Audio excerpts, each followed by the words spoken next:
आजच्या शोकसभेसाठी समोर असणारे सगळे शोकाकुल. खरं म्हणजे एखादा माणूस हॉस्पिटलमध्ये ऍडमिट झाल्यानंतर लगेच बातमी तयार ठेवली पाहिजे. अशा प्रकारच्या उद्योगामध्ये असणारे आम्ही. पण मला मात्र इतके दिवस झाले अद्यापही मला अजित पवार गेले ही बातमी डायजेस्ट व्हायला तयार नाहीये. हा विरह आहे की स्मशान वैराग्य आहे मला समजत नाही. पण हा धक्का भयंकर मोठा आहे, विलक्षण धक्का आहे. सगळे बोलतायत अजितदादांबद्दल. मी कायम सांगत आलेलो आहे की अजित पवार हे फार महत्वाचे नेते होतेच, पण त्यांचं खरं मोल पुणेकरांना, पिंपरी चिंचवडकरांना तेवढं समजलंय असं मला वाटत नाही. अजित पवार हे केवळ पुण्यापुरते, पिंपरी चिंचवडपुरते नेते नव्हते. अजित पवार हे महाराष्ट्राचे अतिशय उत्तुंग नेते होते. अनेक ठिकाणी मी बोललोय, अनेक वेळा मी हे लिहितोय.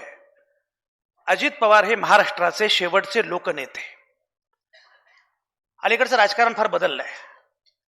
आता राजकारणी सोशल मीडियामधून जन्माला येतात. आता राजकारणी इमेज मेकिंग मधून जन्माला येतात. अशा वेळी मातीमधून उगवलेला, मातीमध्ये जन्माला आलेला असा हा उत्तुंग शेवटचा लोकनेता.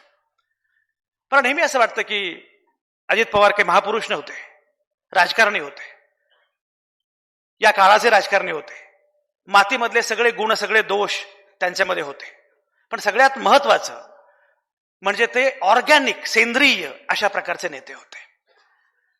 अशा प्रकारचा ऑर्गॅनिक नेता जाणं, एक नेता तयार व्हायला किमान 40 वर्ष, 50 वर्ष लागतात. असा नेता जेव्हा जातो तेव्हा महाराष्ट्राची अपरिमित अशी फार मोठी हानी झालेली आहे. हे नुकसान भरून कसं काढायचं हा फार मोठा प्रश्न आहे. मला नेहमी असं वाटतं यशवंतराव चव्हाणांच्या स्कूलचा शेवटचा विद्यार्थी म्हणजे अजित पवार. ज्या प्रकारचं राजकारण, ज्या प्रकारचा अवकाश अजित पवारांच्या राजकारणाचा होता, मला आजही असं वाटतं की कधीतरी फोन येईल आणि संजय राव, अरे भेटलाच नाही तुम्ही. खरं म्हणजे अजित पवारांच्या बद्दल मी जेवढी टीका केली आहे, जेवढा हल्ला चढवलाय, जेवढे विनोद केले, तेवढे मी कदाचितच कोणाबद्दल केले असतील. पण माझं ते भाषण व्हायरल झालं की मला फोन करायचे, संजय राव किती ठोकाल. मान आहे मला, तुम्हाला आमची भूमिका आवडत नाही, पण ठीक आहे, कुठे जरी असलो तरी मी माझी भूमिका सोडणार नाही. माझी भूमिका पुरोगामी आहे आणि सर्वसामान्य माणसांसाठी मी लढत राहणार. हे इतकं वेगळेपण आहे.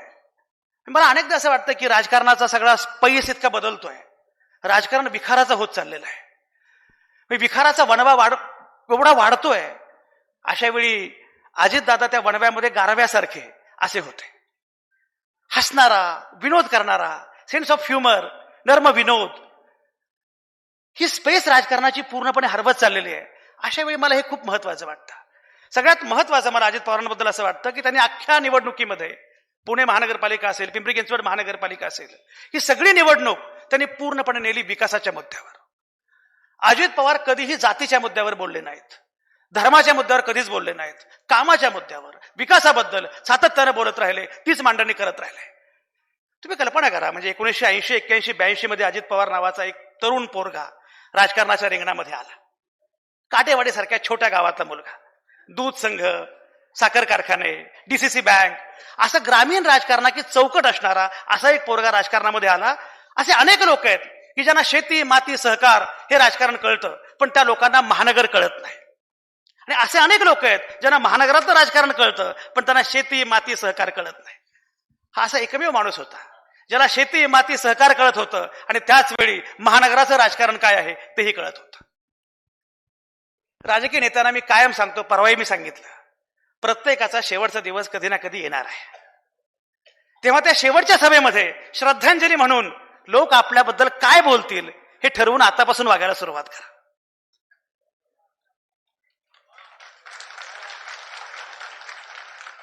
लक्षात घ्या, कुठलंही यश अंतिम नसतं आणि कुठलाही पराभव हा शेवटचा नसतो. यश अपयश आहे, पण शेवटी प्रत्येकाचा शेवट मात्र हमखास असणार आहे. तेव्हा लोकांनी म्हटलं पाहिजे, अरे यांनी हे केलं. तुमचं खरं स्मारक हे पुतळे नाहीयेत. तुमचं खरं स्मारक तुम्ही काय विकास करता, काय करता. मी नेहमी सांगतो की लंडनमध्ये थेम्स सारखी नदी ज्या प्रकारे वाहते, तशी मुळा मोठा जेव्हा वाहील ना, तेव्हा हे शहर शहर असेल. ब्रिज म्हटलं ते फार महत्वाचं आहे की मुळात शहराच्या विकासाच्या अनुषंगाने आपण काय करतो आहोत त्याचा विचार प्रत्येक राजकीय नेत्यानं, प्रत्येक पक्षाने केला पाहिजे. ही भूमिका पक्षीय नाही, ही कुठल्याच प्रकारची भूमिका नाही. मी तुम्हाला सांगितलं अजित पवारांनी जेव्हा पहाटे शपथ घेतली त्याच्यानंतर मी काय भूमिका घेतली, काय बोललो, सगळं केलं, पण तरी सुद्धा माझा मुद्दा एवढाच होता, तुम्ही कुठल्याही पक्षामध्ये असा काही असा, पण एकच भूमिका असली पाहिजे, एकच मुद्दा असला पाहिजे, ते म्हणजे सर्वसामान्य माणसांचा विकास. अजित पवार हा सर्वसामान्य माणसांना ऍक्सेसेबल असणारा, सर्वसामान्य माणसांशी बोलणारा, नो नॉनसेन्स असा पॉलिटिशियन होता. आणि अशा प्रकारचा राजकारणी असणं ही अत्यंत महत्वाची गोष्ट आहे. कारण मला चिंता काय वाटते माहितीये का, रुपाली आता बोलली, पण मी तुम्हाला एक सांगतो, मला सगळ्यात मोठी चिंता ही वाटते की सर्वसामान्य माणसांच्या हातातून राजकारण निघून चाललंय, ही सगळ्यात मोठी खंत आहे.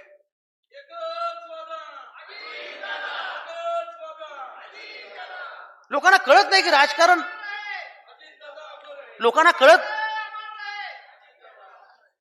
कळत नाही की राजकारण माझ्या हातामध्ये उरलंय का. सर्वसामान्य माणसांच्या हातामध्ये राजकारण पुन्हा आलं पाहिजे, कारण शेवटी या राजकारणाचा केंद्रबिंदू बाकी कोणीच नाही, सर्वसामान्य माणूस आहे. We the people of India. त्या सर्वसामान्य माणसाचं राजकारण करणारा राजकारणी म्हणून अजित पवार अत्यंत महत्वाचे आहेत. मी तुम्हाला जे म्हटलं, यशवंतराव चव्हाण, तुम्ही कल्पना करतो, वारसा लक्षात घ्या. अजित पवार गेल्यामुळे या सगळ्या राजकारणाला फार मोठा धक्का बसलाय.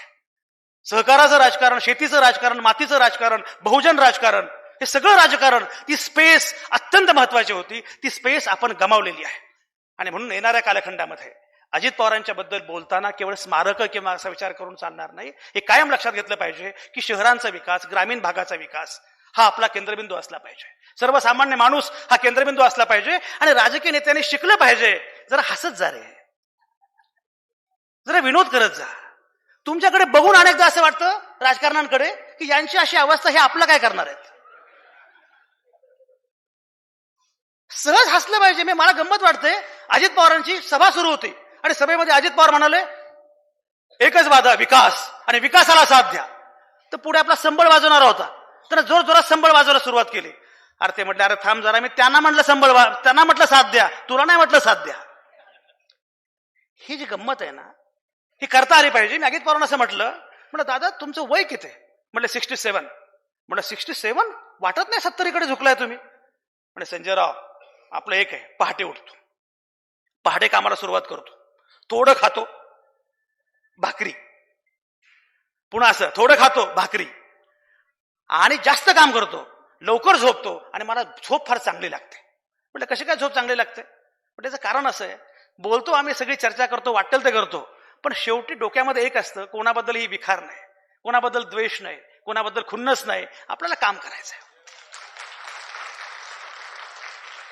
मी नेहमी सांगत असतो, दुश्मनी जमकर करे मगर एक गुंजाइश रहे, जब कभी दोस्ती करे तो शर्मिंदा ना हो.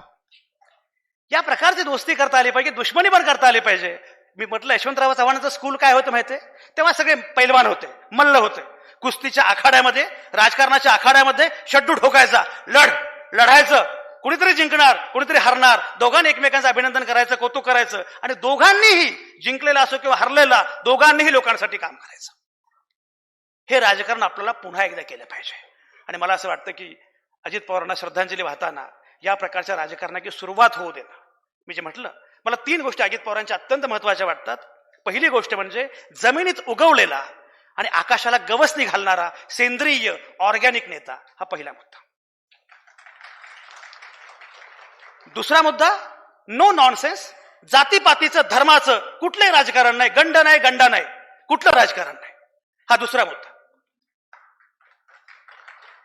आणि तिसरा मुद्दा म्हणजे, एक तुम्हाला मी सांगतो, इतकी वर्ष राजकारण केल्यानंतर सुद्धा अजित पवारांच्या शब्दाला किंमत होती, कारण ते बोलायचे, ते करायचे.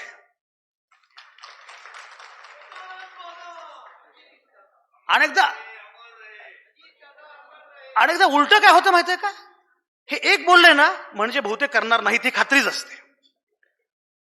आपल्या शब्दाला वलय आणि आपल्या शब्दाला श्रीमंती, आपल्या शब्दाचं तेज आपण वाढवायचं असतं. अजित पवारांचं हे वैशिष्ट्य होतं. आणि म्हणून मला अजित पवार फार महत्वाचे वाटतात. मग असे ब्रिज म्हणाल ते अगदी खरं आहे. मला लोक विचारायचे, ते अजित पवार पत्रकारांना 1 मिनिट गप्प रे तू, आणि तुम्ही गप्प कसं काय बसता? म्हटलं अरे तुला फक्त कॅमेऱ्याच्या समोर जे गप्प रे म्हटलं एवढंच कळालं, पण नंतर बाहेर जाऊन भाऊ बरा आहे ना, काही अडचण नाही ना, हे पण ते म्हणायचे, हे तुम्हाला माहिती नाहीये. अजित पवारांचा दरारा होता, दरारा आणि दहशत यात फरक आहे. हा दरार असणं फार महत्वाचं आहे. आणि म्हणून मला अजित पवार हा अत्यंत महत्वाचा नेता वाटतो. मी म्हटल्याप्रमाणे यशवंतराव चव्हाण स्कूलचा शेवटचा विद्यार्थी मला अजित पवार वाटतात, कारण या प्रकारचं राजकारण त्यांनी विकसित केलं. याच प्रकारचं राजकारण आपल्यापैकी सगळ्या राजकीय नेत्यांनी, सर्व पक्षीय राजकीय नेते पुढे आहेत. माध्यम म्हणून, संपादक म्हणून हा अंकुश अत्यंत महत्वाचा आहे. हा अंकुश अत्यंत महत्वाचा आहे. दादांच्या शोकसभेमध्ये एवढा विनोद झालाच पाहिजे. हा अंकुश अत्यंत महत्वाचा आहे की शेवटी तुमच्यावर आमचं लक्ष असलं पाहिजे, सर्वसामान्य माणसांचं लक्ष असलं पाहिजे. राजकारणी अनियंत्रित झालेले आहेत, राजकारण आपल्या आवाक्या बाहेर गेलेलं आहे, आपल्या नियंत्रणाबाहेर गेलेलं आहे. अशा वेळी शेवटी तुमचा मालक मी आहे हे सर्वसामान्य माणसांनी सांगणं आवश्यक आहे. हे राजकारण अजित पवारांनी केलं आणि याच प्रकारचं राजकारण पुढे नेणं हीच अजित पवारांना भावपूर्ण श्रद्धांजली असेल. मी माझ्या पुण्यातल्या सगळ्या माध्यमांच्या वतीनं, माझ्या लोकमतच्या वतीनं, तमाम सुबुद्ध, सांस्कृतिक, साहित्यिक, विचारवंत अशा सगळ्या परिवाराच्या वतीनं अजित पवारांना खूप मनापासून भावपूर्ण श्रद्धांजली वाहतो.